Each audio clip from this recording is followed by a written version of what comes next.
À mon tour de poser une équation, colonisation égale chosification. J'entends la tempête, on me parle de progrès, de réalisation, de maladies guéries, de niveau de vie élevé au-dessus d'eux-mêmes.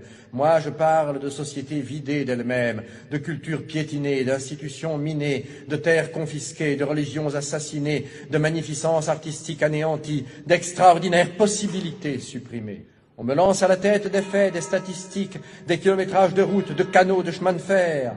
Je parle de millions d'hommes arrachés à leur Dieu, à leur terre, à leurs habitudes, à leur vie, à la danse, à la sagesse. Je parle de millions d'hommes à qui l'on a inculqué savamment la peur, le complexe d'infériorité, le tremblement, l'agenouillement, le désespoir, le larbinisme.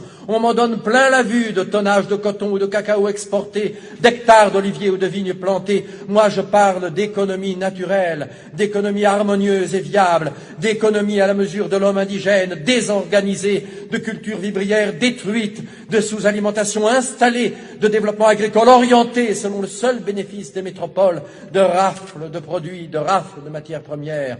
On me targue d'abus supprimés. Moi aussi, je parle d'abus, mais pour dire qu'aux anciens, très réels, on en a superposé d'autres, très détestables. On me parle de tyrans locaux mis à la raison, mais je constate qu'en général, ils font très bon ménage avec les nouveaux, et que de ceux-ci aux anciens et vice-versa, il s'est établi, au détriment des peuples, un circuit de bons services et de complicité.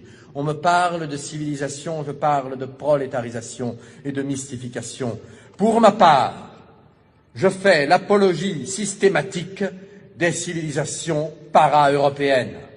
Chaque jour qui passe, chaque déni de justice, chaque matraquage policier, chaque réclamation ouvrière noyée dans le sang, chaque scandale étouffé, chaque expédition punitive, chaque quart de CRS, chaque policier, chaque milicien nous fait sentir le prix de nos vieilles sociétés.